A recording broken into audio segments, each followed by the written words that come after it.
राधे राधे भक्तों, आज आप रसपान करेंगे श्री राधा कुंड में श्री राधा कृष्ण लीला कथा अध्याय 6 और इस अध्याय में श्रवण करेंगे श्री राधा रानी का नवीन परिधान की कथा।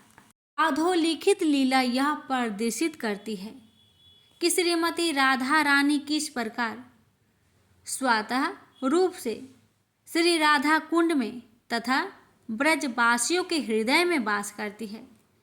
शताब्दियों तक यह कुंड एवं इसका प्रतिवेशी गांव अरिष्ट ग्राम तथा आडिट कुंड के नाम से जाने जाते थे, किंतु आज सर्वत्र प्राय प्रत्येक व्यक्ति इस गांव एक कुंड को श्री राधा कुंड के नाम से निर्दिष्टित करता है।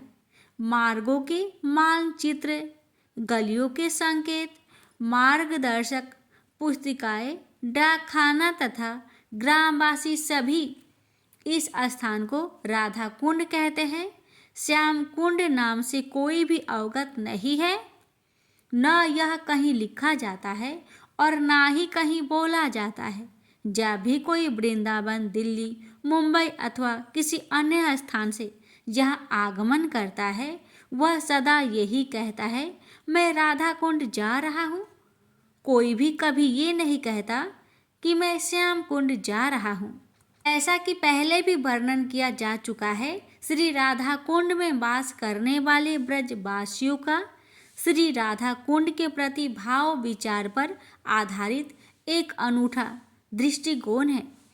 ब्रज से बाहर रहने वाला प्रत्येक व्यक्ति यह सोचता है कि राधा कुंड एक विशाल कुंड, हिंदुओं का तीर्थ स्थान तथा श्री राधा गोविंद की सर्वोच्च लीला स्थली है। परंतु राधा कुंड में वास करने वाले ब्रजवासीगण वास्तव में श्री राधा कुंड को साक्षात श्रीमती राधा रानी के रूप में देखते हैं, सोचते हैं, समझते हैं, बोलते हैं, मानते हैं एवं पूजते हैं।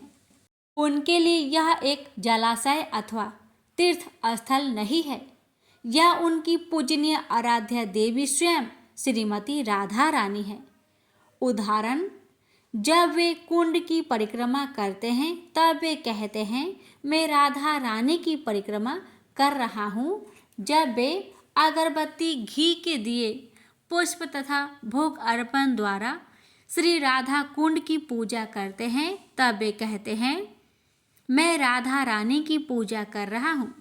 एक बार मैं एक टैक्सी लेकर श्री राधा कुंड से वृंदावन गया और गाड़ी को बांके बिहारी मंदिर के निकट खड़ा किया। जब मैंने वाहन चालक से पूछा कि क्या वह बांके बिहारी के दर्शन करना चाहता है, तब उसने पूर्ण संतुष्ट व्यक्त करते हुए दृढ़ विश्वास से कहा, मैंने पहले ही श्रीमती राधा रानी के दर्शन कर लिए हैं। जहाँ तक मुझे ज्ञात था, हम रास्ते में भी किसी मंदिर पर नहीं रुके थे, अतः उसके उत्तर से हैरान हो गया। मैंने ड्राइवर से पूछा, तुमने श्रीमती राधा रानी के दर्शन कब किए? उसने उत्तर दिया, चलने से पहले मैंने टैक्सी राधा रानी के समीप ही खड़ी की थी, तभी मैंने राधा रानी के दर्शन कर लिए थे। एक बार मुंबई से आए एक मित्र के संग सब्जी मार्केट के समीप से जाते हुए मैंने कुंड की ओर संकेत करते हुए कहा, यह राधा कुंड है। उस समय वहाँ से गुजरते हुए एक 3 वर्षीय बालक ने हस्तक्षेप करते हुए पूर्ण विश्वास एवं बोध से कहा, यह राधा कुंड नहीं है, यह राधा रानी है। सैकड़ों वर्षों अथवा कदाचित सहस्त्रों वर्षों से बाहरी व्यक्ति ब्रजवासियों के भाव अथवा दृष्टिकोण को समझ नहीं पाए हैं। ब्रजधाम के निवासियों के पास विशेष हृदय है, जो अन्य व्यक्तियों के लिए दुर्ग्रह भगवान की गहन अनुभूतियों से परिपूर्ण है। 500 वर्ष पूर्व ब्रज में वास करने वाली श्रील रूप गोस्वामी पाद ने कहा, ब्रजवासीगण वास्तव में श्री कृष्ण के परिवार के सदस्य हैं। श्री चैतन्य महाप्रभु के निम्नलिखित लीला ब्रजवासियों की अनुपस्थिति को दर्शाती है। एक बार जगन्नाथपुरी में श्री चैतन्य महाप्रभु ने ब्रज यात्रा को तत्पर अपने अनुयायी जगदानंद पंडित से कहा, कोई भी वृंदावासियों के भाव को नहीं समझ सकता, अतएव तुम उनसे कुछ दूरी बनाकर रखना और सनातन गोस्वामी का ही सानिध्य करना। स्थानीय ब्रजवासियों के असदृश दुर्भाग्य बस मैं नहीं देख सकता कि श्री राधा कुंड साक्षात श्रीमती राधा रानी है। कदाचित किसी दिन श्रीमती राधा रानी श्री कृष्ण के पवित्र नाम एवं ब्रजवासियों की कृपा से मुझे भी यह उत्कृष्ट अनुभूति प्राप्त होगी। जब भी वल्लभ भट्टाचार्य के वैष्णव अनुयायी भगवान का स्मरण करते हैं, वे पुकार उठते हैं, जय श्री कृष्ण, किंतु निष्ठावान ब्रजवासीगण जब भी भगवान का स्मरण करते हैं, वे एकदम से पुकारते हैं, राधे राधे। विशेषकर राधा कुंड को स्थानीय वासी अपने नित्य प्रति के अभिवादन, चर्चाओं, टेलीफोन कॉल एवं समाज सभाओं में सदा करते हैं। राधे राधे उनका विचार में श्रीमती राधा रानी ही मेरी ईश्वरी, मेरी माता, मेरी पिता, मेरी सर्वस्व है और कृपा एवं अनुकंपा की मूर्ति वे ही राधा रानी नयनाभिराम द्रव रूप में यहाँ मेरे गांव में निवास कर रही है। सन 2009 में जब श्री राधा कुंड संसार किया जा रहा था, तब स्थानीय ब्रजवासियों ने यह नहीं सोचा था कि वे श्री राधा कुंड का मार्जन कर रहे हैं। उनके विचार में श्री राधा कुंड कभी दूषित नहीं होता, क्योंकि वह सर्वथा निर्मल परम लक्ष्मी एवं श्रीमती राधा रानी है। श्रीमती राधा रानी को शोधन की कोई आवश्यकता नहीं है। वस्तुतः सर्वाधिक मलिन व घृणित पातकी भी श्रीमती राधा रानी के दिव्य नामों, रूपों, गुणों, लीलाओं व परिकरों के अत्यल्प संपर्क में आने पर भी तत्वरिक निर्मल हो जाता है। इससे पूर्व सन 1988 में संस्कार हुआ था। सन 2009 में कार्यक्रम में स्थानीय ब्रजवासियों को वास्तव में ऐसा लगा कि 22 वर्षों के पश्चात श्रीमती राधा रानी ने कृपा पूर्वक उनकी सेवा करने का एक नगण्य अवसर प्रदान किया है, जिससे वे राधा रानी के प्रति अपना प्रेम एवं कृतज्ञता व्यक्त कर सकते हैं। अनेक लोग का मानना था कि यह उनके जीवन काल का एकमात्र अवसर था और कदाचित अपनी मृत्यु से पूर्व उन्हें ऐसा शुभ अवसर पुनः प्राप्त नहीं होगा। प्रेम से बोलिए राधे राधे। श्रीमद् भागवत पुराण कथा अध्याय 6 सप्ताह यज्ञ की विधि। सनकादि कहते हैं, नारद जी, अब हम आपको सप्ताह श्रवण की विधि बताते हैं। ये विधि प्राय लोगों की सहायता और धन से साध्य कही गई है। पहले तो यत्न पूर्वक ज्योतिषों को बुलाकर मुहूर्त पूछना चाहिए तथा विवाह के लिए जिस प्रकार धन का प्रबंध किया जाता है, उस प्रकार ही धन की व्यवस्था इसके लिए करनी चाहिए तथा आरंभ करने में भाद्रपद, आश्विन, कार्तिक, मार्गशीर्ष, आषाढ़ और श्रावण, ये 6 महीने श्रोताओं के लिए मोक्ष की प्राप्ति के कारण हैं।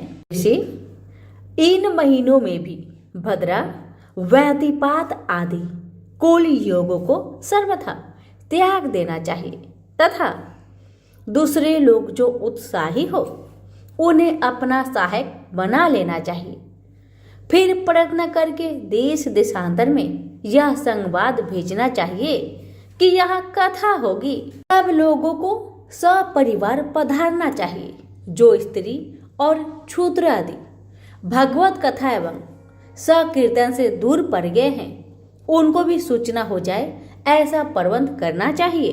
इस देश में जो विरक्त वैष्णव और हरि कीर्तन के प्रेमी हो, उनके पास निमंत्रण पत्र अवश्य भेजें। उसे लिखने की विधि इस प्रकार बताई गई है। महानुभावों, यह 7 दिन तक सत्पुरुषों का बड़ा दुर्लभ समागम रहेगा और अपूर्व रसमयी श्रीमद् भागवत की कथा होगी। आप लोग भागवत रस के रसिक हैं, अतः श्रीमद् भागवत मृतिका पान करने के लिए प्रेम पूर्वक शीघ्र ही पधारने की कृपा करें।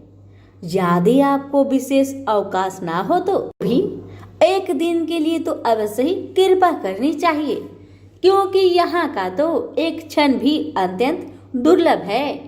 इस प्रकार विनय पूर्वक उन्हें निमंत्रित करें और जो लोग आए उनके लिए यथोचित निवास स्थान का प्रबंध करें। कथा का श्रवण किसी तीर्थ में, वन में अथवा अपने घर पर भी अच्छा माना गया है। जहाँ लंबा चौड़ा मैदान हो वहीं कथा स्थल रखना चाहिए। भूमि का शोधन, मार्जन और लेपन करके रंग बिरंगी धातुओं से चौक पूरे घर की सारी सामग्री उठाकर एक कोने में रख दे। 5 दिन पहले से ही यत्न पूर्वक बहुत से बिछाने के वस्त्र एकत्र कर ले। केले की खामों से सुशोभित एक ऊंचा मंडप तैयार कराए। उसे सब और फल, पुष्प, पत्र और चौदोवे से अलंकृत करे तथा चारों ओर झंडियां लगाकर तरह तरह के सामान से सजा दे। उस मंडप में कुछ ऊंचाई पर 7 विशाल लोकों की कल्पना करे और उनमें विरक्त ब्राह्मणों को बुलाकर बैठाइए। आगे की ओर उनके लिए वहां यथोचित आसन तैयार रखे। इनके पीछे वक्ता के लिए भी एक दिव्य सिंहासन का प्रबंध करे। यदि वक्ता का मुख उत्तर की ओर रहे तो श्रोता पूर्व विमुख होकर बैठे, और यदि वक्ता पूर्व विमुख रहे तो श्रोता को उत्तर की ओर मुख करके बैठना चाहिए, अथवा वक्ता और श्रोता को पूर्व मुख होकर बैठना चाहिए। देश काल आदि को जानने वाले महानुभाव ने श्रोताओं के लिए ऐसा ही नियम बताया गया है, जो वेद शास्त्र की स्पष्ट व्याख्या करने में समर्थ हो, तरह तरह के दृष्टांत दे सकता हो तथा विवेकी और अत्यंत ऐसे विरक्त और विष्णु भक्त ब्राह्मण को वक्ता बनाना चाहिए। श्रीमद् भागवत के प्रवचन में ऐसे लोगों को नियुक्त नहीं करना चाहिए जो पंडित होने पर भी अनेक धर्मों के चक्कर में पड़े हुए स्त्री, लंपट एवं पाखंडे प्रचार के हो। वक्ता के पास ही उनकी सहायता के लिए एक वैसा ही विद्वान और स्थापित करना चाहिए, वह भी सब प्रकार के संचयों की निवृत्ति करने में समर्थ और लोगों को समझाने में कुशल हो। यह प्रारंभ के दिन से एक दिन पूर्व व्रत करने के लिए वक्ता को छोड़ करा लेना चाहिए तथा अरुणोदय के समान शौच से निवृत्त होकर अच्छी तरह स्नान करे और संध्या आदि अपने नित्य कर्मों को संक्षेप से समाप्त करके कथा के विघ्नों की निवृत्ति के लिए गणेश जी का पूजन करे। अंतर प्रीतगण का तर्पण कर पूर्व पापों की शुद्धि के लिए प्रायश्चित करे और एक मंडप बनाकर उसमें श्री हरि को स्थापित करे। फिर भगवान श्री कृष्ण को लक्ष्य करके मंत्रों उच्चारण पूर्वक क्रमशः पुरुषोपचार विधि से पूजन करे और उसके पश्चात प्रदक्षिणा तथा नमस्कार आदि कर इस प्रकार स्तुति करे। करुणा निधान, मैं संसार सागर में डूबा हुआ और बड़ा दीन हूँ। कर्मों के मोह रूपी ग्रह ने मुझे पकड़ रखा है। आप इस संसार सागर से मेरा उद्धार कीजिए। इसके पश्चात धूप दीप आदि सामग्रियों से श्रीमद् भागवत की भी बड़े उत्साह और प्रतिपूर्वक विधि विधान से पूजा करे।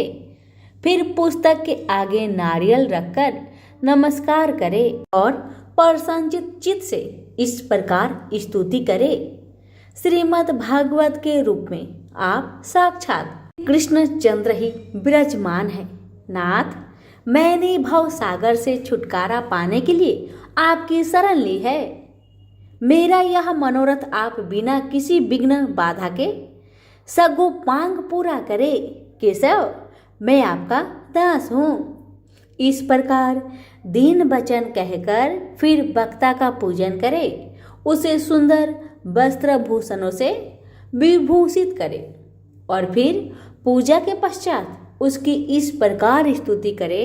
सुख स्वरूप भगवान, आप समझाने की कला में कुशल और सब शास्त्रों में पारंगत है। कृपया इस कथा को प्रकाशित करके मेरा अज्ञान दूर करें। फिर अपने कल्याण के लिए प्रसन्नता पूर्वक उसके सामने नियम ग्रहण करें और 7 दिनों तक यथाशक्ति उसका पालन करें। कथा में विघ्न ना हो, इसके लिए 5 ब्राह्मणों को और वरण करें। दशाक्षर मंत्र द्वारा भगवान के नामों का जप करें। फिर ब्राह्मण अन्य विष्णु भक्त एवं कीर्तन करने वालों को नमस्कार करके उनकी पूजा करे और उनकी आज्ञा पाकर स्वयं भी आसन पर बैठ जाए। जो पुरुष लोग संपत्ति, धन, घर और पुत्र आदि की चिंता छोड़कर शुद्धि चित्त से केवल कथा में ही ध्यान रखता है, उसे इसके श्रवण का उत्तम फल मिलता है। बुद्धिमान वक्ता को चाहिए कि सूर्य उदय से कथा प्रारंभ करके 3:30 पहर तक मध्य स्वर से अच्छी तरह कथा बाजे। दोपहर के समय 2 घड़ी तक कथा बंद रखे। उस समय कथा के प्रसंग के अनुसार वैष्णव को भगवान के गुणों का कीर्तन करना चाहिए, व्यर्थ बातें नहीं करना चाहिए। कथा के समय मल मूत्र के वेगों का काबू में रखने के लिए अल्पाहार सुखकारी होता है। ये श्रोता केवल एक ही समय हविष्यान भोजन करे। यदि शक्ति हो तो 7 दिन निराहार रहकर कथा सुने अथवा केवल घी या दूध पीकर सुखपूर्वक श्रवण करे अथवा फलहार या एक समय ही भोजन करे। इससे जैसा नियम सुविधि से सद सके उसी को कथा श्रवण के लिए ग्रहण करे। मैं तो उपासक की अपेक्षा भोजन करना अच्छा समझता हूँ, यदि वह कथा श्रवण में सहायक हो। यदि उपवास से श्रवण में बाधा पहुँचती हो तो वह किसी काम का नहीं। नारद जी, नियम से सप्ताह सुनने वाले पुरुष के लिए नियम सुनिए। विष्णु भक्त की दीक्षा से रहित पुरुष कथा श्रवण का अधिकारी नहीं है। जो पुरुष नियम से कथा सुने उसे ब्रह्मचार्य रहना चाहिए। भूमि पर सोना और नित्य प्रति कथा समाप्त होने पर तल में भोजन करना चाहिए। दाल, मधु, तेल, गरिष्ठ अन्न, भाव दूषित पदार्थ और बासी अन्न, इनका उसे सर्वदा ही त्याग करना चाहिए। काम, क्रोध, मद, मान, मत्सर, लोभ, दंभ, मोह और देशों को तो अपने पास भी नहीं भटकने देना चाहिए। वह वेद, वैष्णव, ब्राह्मण, गुरु, गो सेवक तथा स्त्री, राजा और महापुरुषों की निंदा से भी बचे। नियम से कथा सुनने वाले पुरुष को रजवाला स्त्री, अंत्यज्ञ, मलेच्छ, पतित, गायत्रीहीन, द्विज ब्राह्मणों से देश करने वाले तथा वेद को न मानने वाले पुरुषों से बात नहीं करनी चाहिए। सर्वदा सत्य, शौच, दया, मौन, सरलता, विनय और उदारता का बर्ताव करना चाहिए। धनहीन, क्षय रोगी, किसी अन्य रोगों से पीड़ित, भाग्यहीन, पापी, पुत्रहीन और मुमुक्षु भी यह कथा श्रवण करे। जिस स्त्री का रजोदर्शन रुक गया हो, जिसके एक ही संतान होकर रह गई हो, जो बाज हो, जिसकी संतान होकर मर जाती हो अथवा जिसका गर्भ गिर जाता हो, वह यत्नपूर्वक इस कथा को सुने। ये सब यदि विधिवत कथा सुने तो इन्हें अच्छे फल की प्राप्ति हो सकती है। यह अति उत्तम दिव्य कथा करोड़ों यज्ञों का फल देने वाली है। इस प्रकार इस व्रत की विधियों का पालन करके फिर उद्यापन करें। जिन्हें इसके विशेष फल की इच्छा हो वे जन्माष्टमी व्रत के समान ही इस कथा व्रत का उद्यापन करें। किंतु जो भगवान के अकिंचन भक्त है उनके लिए उद्यापन का कोई आग्रह नहीं है। वे श्रवण से ही पवित्र है कि वे तो निष्काम भागवत भक्त है। इस प्रकार जब सप्ताह यज्ञ समाप्त हो जाए तब श्रोताओं को अत्यंत भक्ति पूर्वक पुस्तक और वक्ता की पूजा करनी चाहिए। फिर वक्ता श्रोताओं को प्रसाद, तुलसी और प्रसादी मालाएं दे तथा सब लोग मृदंग और झाझकी मनोहर ध्वनि से सुंदर कीर्तन करें। जय जयकार, नमस्कार और शंख ध्वनि का घोष कराए तथा ब्राह्मण और याचकों को धन और अन्न दे। श्रोता विरक्त हो तो कर्म की शांति के लिए दूसरे दिन गीता पाठ करे। गृहस्थी हो तो हवन करे। उस हवन में स्कंद का एक एक श्लोक पढ़कर विधि पूर्वक खीर, मधु, घृत, तिल और अन्न आदि सामग्रियों से आहुति दे अथवा एकाग्रचित चित्त से गायत्री मंत्र द्वारा हवन करे, क्योंकि तत्वतः यह महापुराण गायत्री स्वरूप ही है।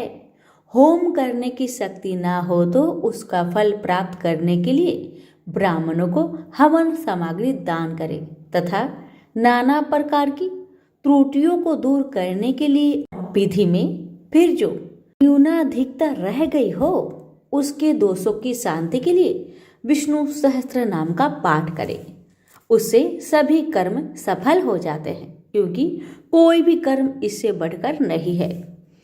फिर 12 ब्राह्मणों को खीर और मधु आदि उत्तम उत्तम पदार्थ खिलाए तथा व्रत की पूर्ति के लिए गौ और स्वर्ण का दान करे। सामर्थ्य हो तो 3 तोले सोने का एक सिंहासन बनवाए। उस पर सुंदर अक्षरों में लिखी हुई श्रीमद् भागवत की पोथी रखकर उसकी आह्वान आदि विविध उपचारों से पूजा करे और फिर जितेंद्रिय आचार्य को उसका वस्त्र, आभूषण एवं गंध आदि से पूजन कर दक्षिणा के सहित अर्पण कर दे।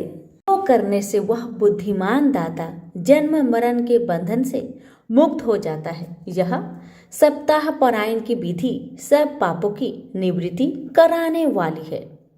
इसका इस प्रकार ठीक ठीक पालन करने से यह मंगलमय भागवत पुराण अभिष्ट फल प्रदान करता है तथा अर्थ, धर्म, काम और मोक्ष चारों की प्राप्ति का साधन हो जाता है।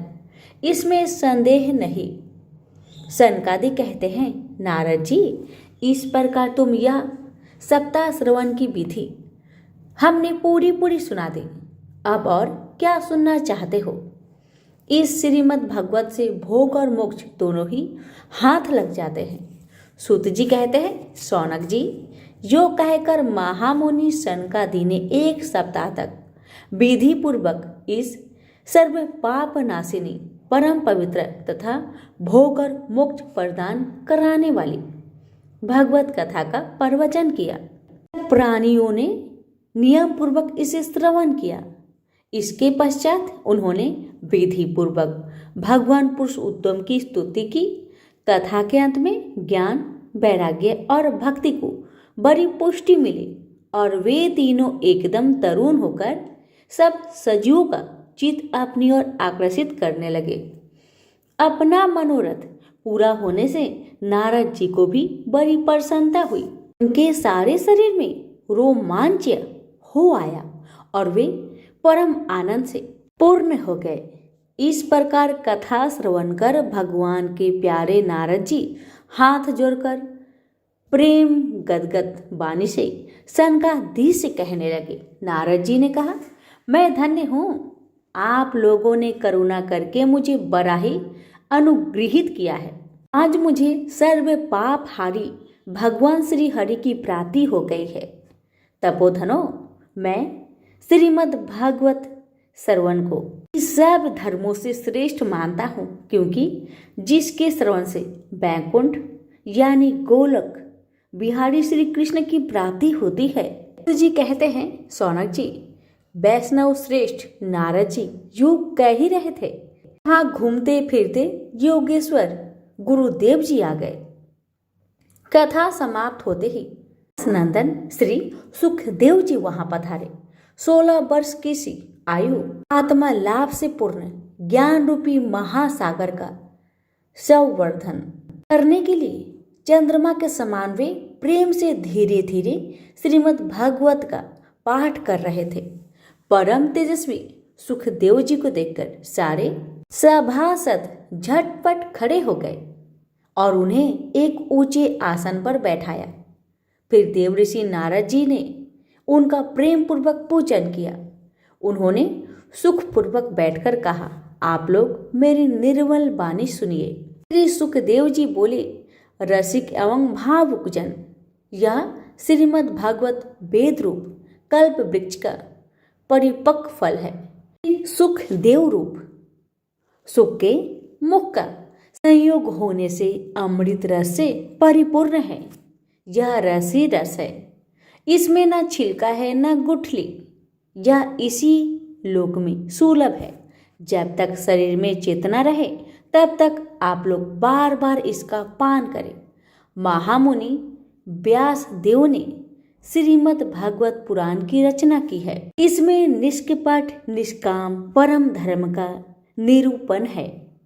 इसमें शुद्धंत कारण सत्पुरुषों के जाने योग्य कल्याणकारी वास्तविक वस्तु का वर्णन है, जिससे तीनों तपों की शांति होती है। इसका आश्रय लेने पर दूसरे शास्त्र अथवा साधन की आवश्यकता नहीं रहती। जब कभी पुण्य आत्मा पुरुष इसके श्रवण की इच्छा करते हैं, तभी ईश्वर अविलंब उनके हृदय में अवरुद्ध हो जाता है। यह भगत पुराणों का तिलक और वैष्णव का धन है।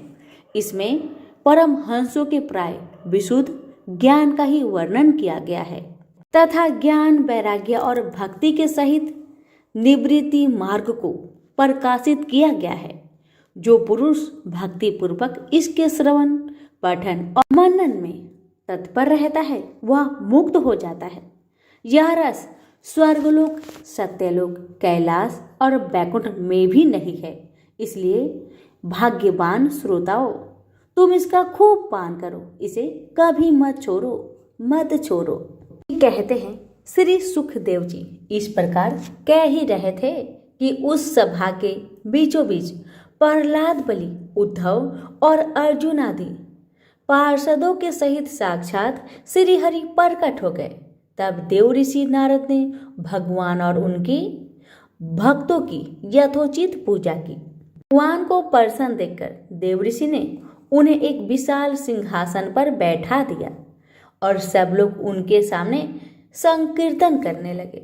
उस कीर्तन को देखने के लिए श्री पार्वती जी सहित महादेव जी और ब्रह्मा जी भी आए। कीर्तन आरंभ हुआ। प्रहलाद जी तो चंचल गति फुर्तीले होने के कारण करताल बजाने लगे।